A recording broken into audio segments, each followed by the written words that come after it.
Right. Masudan Reddy గారు,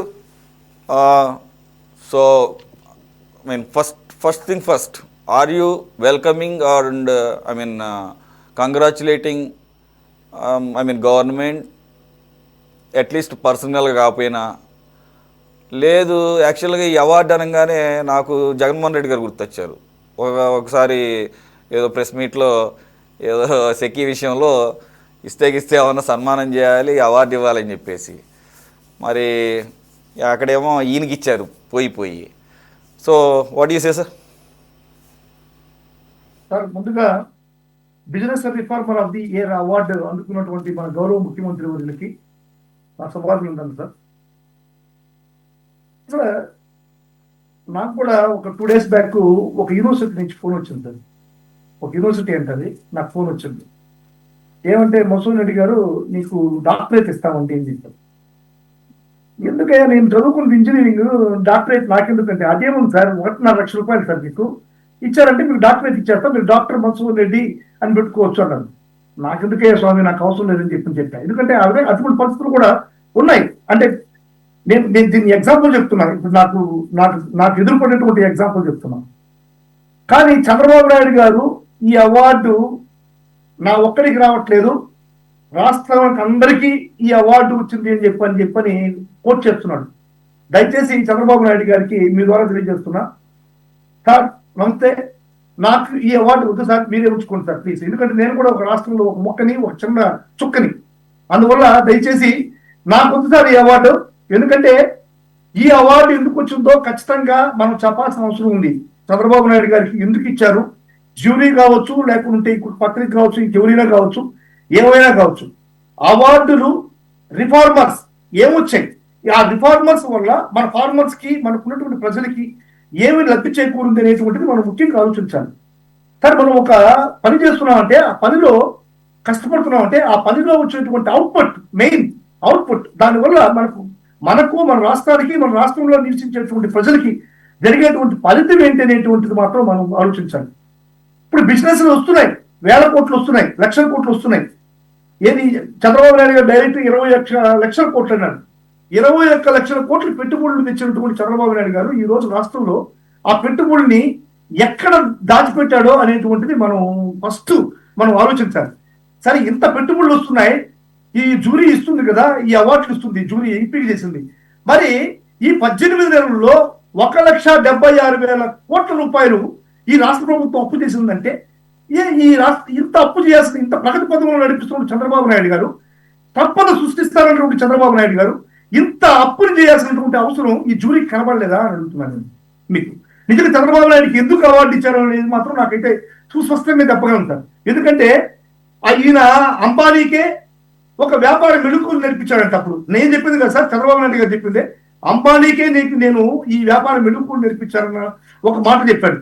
ఇందుకు ఇచ్చి ఉండొచ్చాము. లేకపోతే మైక్రోసాఫ్ట్ ని నేనే స్టార్ట్ చేశాను, అదేవిధంగా సత్యనారాయణని నేనే ప్రమోట్ చేశాను అన్నటువంటి విధానానికి ఏమన్నా చంద్రబాబు నాయుడు గారికి అవార్డు ఇచ్చి ఉండొచ్చేమో. లేకుంటే సెల్ ఫోన్ నేనే గడిపెట్టాను అనేటువంటి దానికి ఏమైనా అవార్డు ఇచ్చి ఉండొచ్చేమో.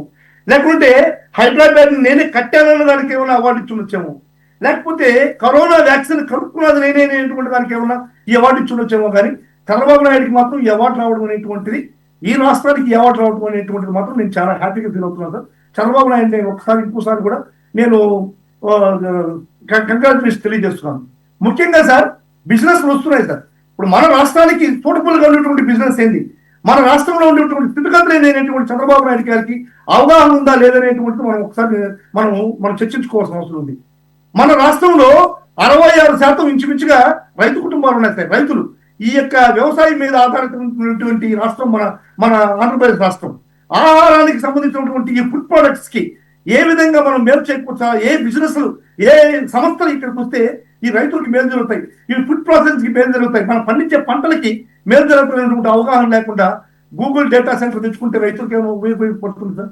ఉద్యోగాలు 10 ఉద్యోగాలు రాని గూగుల్ డేటా సెంటర్ లక్షల కోట్ల చెప్పని ఒక అకౌంట్ మిగిలిపోతుందే కానీ దానివల్ల రాష్ట్ర ప్రజలకి ఒరిగేది ఏమి లేదనేటువంటిది నేను కాదు సార్, ప్రతి ఒక్క మేధావి చెప్పాల్సినటువంటి అవసరం ఉంది. ఇప్పుడు సార్, అరటి కిలో రూపాయి, 1 రూపాయి, ₹1 ఉంది సార్. మాక్సిమం ₹2 మాక్సిమం అరటి కిలో. వరి ఈ రోజు 2019-24 మధ్యలో రేటు కన్నా కానీ 900 రూపాయలు ఒక బస్తా తక్కువగా పండించేటువంటి పరిస్థితి ఉంది సార్. నిజంగా మిరప రైతులు అయితే అద్భుత పరిస్థితుల్లో ఉన్నారు సార్.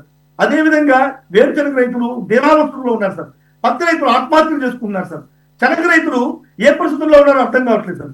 ఇటువంటి పరిస్థితుల్లో రాష్ట్రం ఉంటే ఈయనకి అవార్డులు తీసుకొని పేపర్లు ఉన్నాయి కదని ఈ అవార్డుని ప్రమోట్ చేసుకోవడం ఉండేటువంటి ఆంతర్యం ఏంటనేది అర్థం కాలేదు సార్. నిజంగా సార్ ఈ జీడిపి అంటున్నారు సార్ చంద్రబాబు నాయుడు గారు. కాకి లెక్కలు జీడిపి చూపించి కాకి లెక్కలు జీడిపి చూపించి బీహార్ లో 19,000 కోట్ల రూపాయలు మనకు కేంద్ర ప్రభుత్వం నుంచి నిధులు వస్తే మనం జీడిపి ఎక్కువ చూపించడం వల్ల 9,000 కోట్ల రూపాయలు మాత్రమే మనకు కేంద్ర ప్రభుత్వం నుంచి నిధులు రావడం జరిగింది సార్. అంటే 10,000 కోట్ల రూపాయలు మనం ఈ కాకి లెక్కల జీడిపి వల్ల మనం డైరెక్ట్ గా కేంద్ర ప్రభుత్వం నుంచి వచ్చేటువంటి ఆదాయాన్ని పోగొట్టుకున్నాం. ఒక పక్క ఈ రోజు కూడా కృష్ణదేవరాయలు మీ ఎంపీ గారు పార్లమెంట్ లో మాట్లాడుతున్నాడు. అయ్యా ఈ రాష్ట్రంలో ఈ పరిహార పథకాన్ని ఏవైతే ఉందో ఈ ఆహార పథకంలో 40% మేము స్టేట్ గవర్నమెంట్ ఇవ్వాలనేటువంటి ఒక సెంట్రల్ గవర్నమెంట్ రూల్ పెడితే మా రాష్ట్రం వల్ల కాదు, మా రాష్ట్రం చాలా అద్భుత పరిస్థితులు ఉంది, మమ్మల్ని ఆదుకోండి అని చెప్పని, మా రాష్ట్ర పరిస్థితులు బాగలేవు అని చెప్పని ఒక పక్క మాట్లాడతారు. ఇంకో పక్కేమో మా జీడిపి హైలో ఉంది, మాకు మంచి కంపెనీలు వస్తున్నాయి, మంచి పెట్టుబడులు వస్తున్నాయి, 21 లక్ష కోట్ల రూపాయలు మనకు పెట్టుబడులు వచ్చాయి, మా రాష్ట్రం ముందుకు పోతుంది అని చెప్పి చంద్రబాబు నాయుడు గారు ఒక పక్క బేకరాగలుగుతుంటాడు. దీంట్లో ఏది నమ్మాలా, ఏది వాస్తవం, ఏది అవాస్తవం అనేటువంటి పరిస్థితి మన రాష్ట్ర ప్రజలకు తెలుసుకోవాలి సార్. ఫస్ట్ మన రాష్ట్ర ప్రజలకు చెప్పాల్సిన అవసరం ఉంది. నిజంగా సార్, నిజంగా ఈ రోజు రాష్ట్రంలో అన్ని వర్గాలు ఒక పక్క ఎంఎస్ఎంఈలు ఎస్సీ ఎస్టీలు పెట్టుకున్నటువంటి ఎంఎస్ఎంఈలు వాళ్ళకి భద్రత కల్పి లేకుండా, వాళ్ళకి ఏదైనా ప్రోత్సాహాలు లేకుండా ఆత్మహత్యలు చేసుకునేటువంటి పరిస్థితులు ఉన్నాయి. మీరు మొన్న ఈనాడు పేపర్లో వచ్చింది సార్ ఈ యొక్క న్యూస్.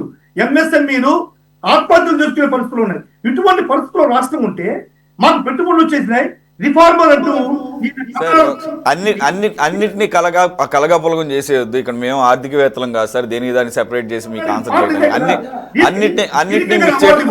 అన్నింటినీ మిక్స్ ఒకటి ఆయనకి ఇచ్చింది agriculture reformer of the year కాదు ఇచ్చింది ఆయనకి business reformer of the year. అక్కడ వరకే కన్ఫర్మ్. మన రాష్ట్ర ప్రజలకు ఉపయోగపడ్డాయి.